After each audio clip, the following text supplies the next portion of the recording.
కార్తీక పురాణం 2వ అధ్యాయం సోమవార వ్రతమహిమ. కార్తీక పురాణం.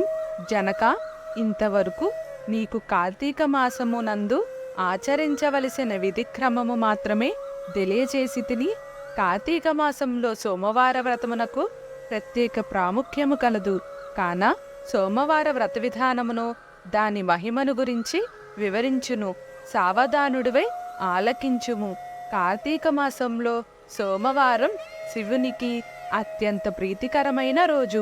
ఆ రోజున స్త్రీ గాని పురుషుడు గాని ఏ జాతివారినైనా గాని రోజంతయు ఉపవాసముండి నదీ స్నానం చేసి తమ శక్తి కొలది దానధర్మములు చేసి నిష్ఠతో శివుడికి బిల్వపత్రాలతో అభిషేకం చేసి సాయంత్రము నక్షత్ర దర్శనము చేసిన తరువాత భుజించవలయును. ఈ విధముగా నిష్ఠతో నుండి ఆ రాత్రి అంతయు జాగరణ చేసి పురాణ పఠనమొనరించి తెల్లవారుజామున నదికి వెళ్ళి స్నానమాచరించి తిలాదానం చేసి తమ శక్తి కొలది పేదలకు అన్నదానం చేయవలయును. అటులా చేయలేని వారు కనీసం 3 బ్రాహ్మణులకైనను తృప్తిగా భోజనము పెట్టి తాము భుజించవలయును. ఉండగలిగిన వారు సోమవారం నాడు 2 పూటలా భోజనం కాని ఏ విధమైన పలహారము కాని తీసుకోకుండా ఉండటం మంచిది. ఇట్లు కార్తీక మాసం ముందు వచ్చు సోమవార వ్రతమును చేసిన ఎడల పరమేశ్వరుడు కైలాస ప్రాప్తి కలిగించి శివసన్నిధికి చేర్చును. భర్త లేని వితంతువు సోమవార వ్రతమును ఆచరించి శివపూజ చేసినచో కైలాస ప్రాప్తి అయ్యు, విష్ణు పూజ చేసినచో వైకుంఠ ప్రాప్తి అయ్యు నందును. దీనికి ఉదాహరణము ఒక ఇతిహాసము కలదు. దాన్ని నీకు తెలియబర్చును, శ్రద్ధగా వినుము. కార్తీక సోమవార ఫలముచే కుక్క కైలాసమందుట. పూర్వకాలమున కాశ్మీర దేశంలో ఒక బ్రాహ్మణుడు కలడు. అతడు పురోహిత వృత్తిని చేపట్టి తన కుటుంబమును పోషించుకుంటూ ఉండెను. అతనికి చాలా దినములకు ఒక కుమార్తె కలిగెను. ఆమె పేరు స్వాతంత్ర నిష్ఠురి. తండ్రి ఆమెను సౌరాష్ట్ర దేశీయుడుగు మిత్రశర్మయ్యను సద్బ్రాహ్మణ యువకునికిచ్చి పెండ్లి చేసెను. ఆ బ్రాహ్మణ యువకుడు 4 వేదములు శాస్త్రములు అభ్యసించిన వాడై ఉండున సదాచార పరాయణుడై ఉండెను. అతడు భూతదయ గలిగినవాడు, నిత్య సత్యవాది, నిరంతరం భగవన్నామస్మరణ చేయువాడును. అగుటచే లోకులెల్లరూ అతనిని అపరబ్రహ్మ అని కూడా చెప్పుకొని చుండెడివారు. ఇటువంటి ఉత్తమ పురుషుని భార్యగు నిష్ఠురి యవ్వన గర్వముతో కన్నుమిన్నుగానక పెద్దలను దూషించుచు, అత్తమామలను భర్తను తిట్టుచు, కొట్టుచు, రక్కుచు, పరపరుష సాంగత్యము గలదే వ్యభిచారిణి తన ప్రియులు చెప్పిన తినుబండారములు, పట్టలు, పువ్వులు ధరించుచు దుష్టురాలై తిరుగుచుండగా వంశమునకు అపత్రిష్ట తెచ్చుతున్నదని అత్తమామలు ఆమెను తమ ఇంటి నుండి వెడలగొట్టిరి. కాని శాంతస్వరూపడగు ఆమె భర్తకు మాత్రం మమోయం దబీమానము పోక ఆమె ఎంతటి నీచకార్యములు చేసినను సహించి చీ పొమ్మనక విడువక ఆ మెడుతోనే కాపురం చేయుచుండెను. కాని చుట్టుపక్కల వార నిష్ఠరి గయ్యాలితనమున కేవగించుకొని ఆమెకు కర్కస అనే ఎగతాళి పేరును పెట్టుటచే అది మొదలందరూ దానిని కర్కస అనియే పిలుస్తూ ఉండేవారు. ఇట్లు కొంతకాలం జరిగిన పైన ఆ కర్కస ఒకనాటి రాత్రి ఏకశయ్యపై తన భర్త గాఢ నిద్రలోనున్న సమయము చూచి మెల్లగా లేచి తాళి కట్టిన భర్తయున్న విచక్షణ కాని దయాదాక్షిణ్యాలు గాని లేక ఒక బండరాతిని తెచ్చి అతని తలపై గట్టిగా కొట్టినది. వెంటనే అతడు చనిపోయెను. ఆ మృతదేహమును ఎవరి సహాయము అక్కర్లేకని అతి రహస్యంగా దొడ్డిదారిని కోల్పోయి ఊరి చివర ఉన్న పాడు నీతిలో పడవేచి పైన చెత్తాచెదారములతో నింపి ఏమియూ ఎరుగని దానివలే ఇంటికి వచ్చెను. ఇక తనకు ఏ ఆటంకములు లేవని ఇంకా విచ్చలవిడిగా సంచరించుచు తన సౌందర్యం చూపి ఎందరినే క్రీగంటనే వశపరుచుకొని వారల వ్రతమును పాడు చేసి నానాజాతి పురుషుల తోడును రమమించుచు వర్ణసుంకరలయ్యెను. అంతియేగాక పడుచు కన్యలను భర్తలతో కాపురం చేయుచున్న పడుచులను తన మాటలతో చేరదీసి వారికి కూడా దుర్బుద్ధులు నేర్పి పాడు చేసి విటులకు తార్చి ధనదార్జన కూడా చేయసాగెను. జనక మహారాజా యవ్వన బింకము ఎంతో కాలముందడుగా కాలముక్కిరీతగా నడవదు. క్రమక్రమముగా ఆమెలోని యవ్వనము నశించినది. శరీరమందు మేహవ్రణములు బయలుదేరినవి. ఆ వ్రణముల నుండి చీము రక్తము రసికారుట ప్రారంభమయ్యెను. దానికి తోడు శరీరమంతా కుష్ఠవ్యాధి బయలుదేరి దుర్గంధం వెడలుచున్నది.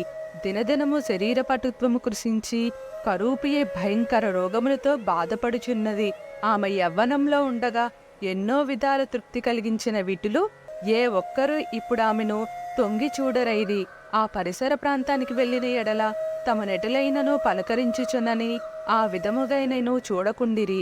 కర్కస ఇటుల నరక బాధలు పడవించుచు పురుగులు పడి కొంతకాలమునకు చనిపోయినది.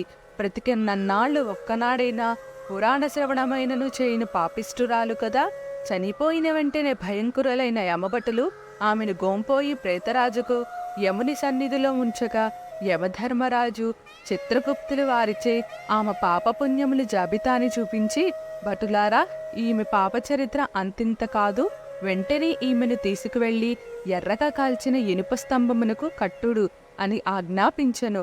విటులతో సుఖించినందుకుగాను యమభటులు ఆమెను ఎర్రగా కాల్చిన ఇనుప స్తంభమును కౌగిలించుకోమని చెప్పిరి. భర్తను బండరాతితో కొట్టి చంపినందుకుగాను ఇనుప గదలతో కొట్టిరి. పతివ్రతలను వ్యభిచారిణులుగా చేసినందుకుగాను సలసల కాగిన నూనెలో పడవేసిరి. తల్లిదండ్రులకు అత్తమాములకు అపకీర్తి తెచ్చినందుకు సీసము కరిగించి నోటిలోను చెవులలోను పోసి ఇనుప కడ్డీలు కాల్చి వాతులు పెట్టిరి. తుదకు కుంభీపాకమును నరకములో వేయగా అందుగా ఇనుప ముక్కులు గల కాకులు, విషసర్పాలు, తేళ్లు, జర్రెలు కుట్టినవి. ఆమె చేసిన పాపములకు ఇటు 7 తరాలు వాళ్ళు అటు 7 తరాల వాళ్ళు నరకబాధలు పడుచుండిరి. ఈ ప్రకారముగా నరకబాధలు అనుభవించి కడకు కళింగ దేశమున కుక్క జన్మ ఎత్తి ఆకలి బాధ పడలేక ఇల్లిల్లు తిరుగుచుండగా కర్రలతో కొట్టువారు కొట్టుచు, తిట్టువారు తిట్టుచు, తరుమువారు తరుముచూ ఉండిరి.